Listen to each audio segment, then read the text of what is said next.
Hey, what's going on, folks? It's Creative Duelist here, representing Team FTK, and I've been making decks creative since 2016. Welcome, folks. Today I'm here with my Herald deck profile. Updated this build, so hopefully you guys can take some tips from it.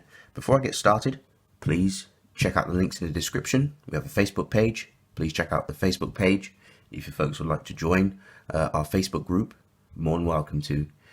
We also are sponsored by Inked Gaming, so make sure you punch in the promo code TeamFTK10 to get your 10% discount on anything you purchase through Inked Gaming to make things a lot cheaper. And of course, if you folks would like to support us on a personal level, we do have a PayPal. You can donate to your heart's content.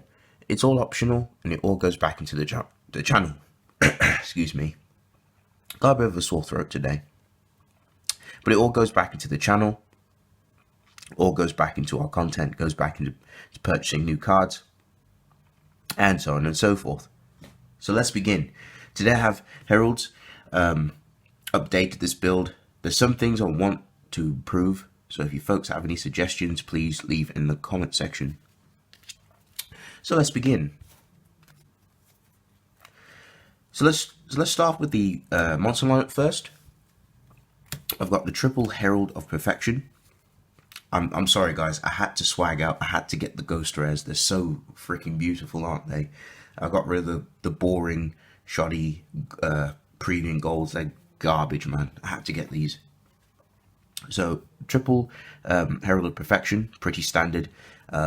Very important for the deck. He's literally a Solemn Judgment in the flesh. So as long as you have Fairy Monster to pitch, you can negate a spell trap or monster effect your opponent activates. Unfortunately, he does lose to counter traps because they're the fastest reacting spell speed in the game. So that's literally the only bane of Herald of Perfection. So we play triple of him, pretty standard. And of course, for the rest of the rituals, I've got triple Cyber Angel Ben 10 to tribute off for the ritual summons, and when she's tributed, you basically get to add a light fairy monster from the deck. So you can add herself, which is pretty cool. And then the beautiful, I had to get ulties. I'm sorry I'm swagging, but it's so beautiful. This is how much I love my ritual decks. I always try to make them pristine. I know these are super rare, but I want to get these secret eventually. I got double Saphira. Saphira is literally there just to help us maintain consistency and draw power. Just to give us always cards in our hands and always give us the fairies and the answers.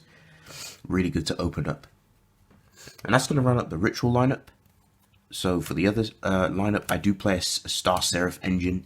This is an engine I've always wanted to play, but I couldn't afford the sovereignties because the sovereignties were expensive. I think there were secret rares. Were they secret rares? Yeah, they were secret rares. No, my bad. They were prismatic rares.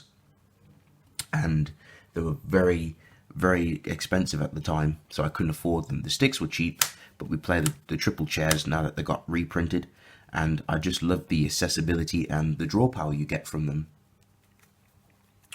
And then of course got the double Manju, one Honest and one Archlord Christia, just the spicy tech and Honest. I don't care what no one says. Honest, I'll always play Honest in Heralds, even if this deck was to be outdated to oblivion. Honest always catches people off guard, and it's searchable. That's going to round out the whole monster lineup, folks. So going on to the spell lineup, I've got the triple pre-preparation of rites.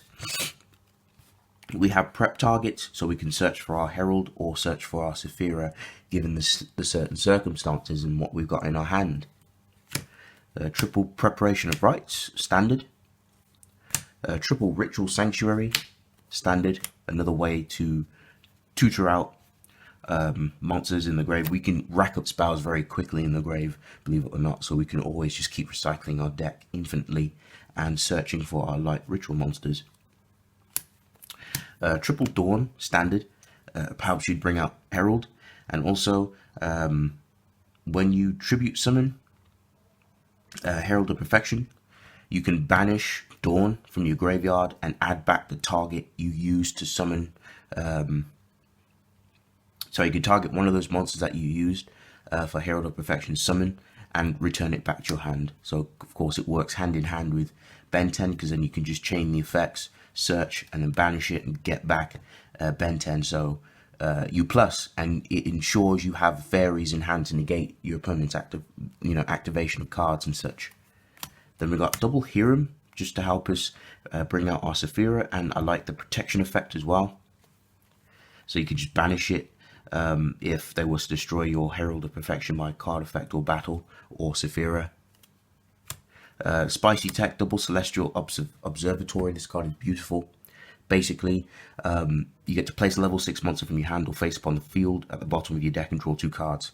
There are so many scenarios where you can just plus and combo for days, and then if you have like a dead Saphira or a dead Herald of Perfection, say if you drew 2 by accident or you bricked into these unbrick your hand, so they're kind of like trade-ins, but except you don't lose the monster, just goes back into your deck. Such a good card. And then of course got the double extra Foolish Burial. Of course, just send off the heralds from your extra. Double Call by the Grave, because I hate it when they try to ash my preparations and my pre-preps. So irritating. Or when they try to ash the field spell. So you got to play Call by the Grave to stop that. Or if you get Herald, they can't ash anything because you can just negate their hand traps, which is still a bonus. One Merciful Machine Angel, just for the draw power and to also trigger off Ben 10's effect. And then one Terraforming to search for the Sanctuary, and for the trap, we just play one Solemn Judgment because it's fitting. It comes in handy. And that's going to round up the whole main deck. Extra deck, still in working progress. I've got a little Stellar engine, so I do play the Constellar Diamond and the Deltaros. Because these are my Star Seraph targets, because the Star Seraph need XYZ monsters that require 3 monsters instead of 2. Double Ouroboros. Pretty standard, is a decent one to play. And then for last, my targets just got the 2 Herald of Arclight just to send off with Foolish, which is pretty cool. And that's going to pretty much round up the whole main deck, extra deck, and the whole profile. So if you folks got any suggestions, please leave down in the comment section about the extra deck. But if you folks enjoyed this video, please remember to leave a like. Comment down below. Feedback is always nice to hear. Tell me your thoughts down in the comment section. But yes, folks, this is the Creative Duelist representing Team FTK, signing off. Peace.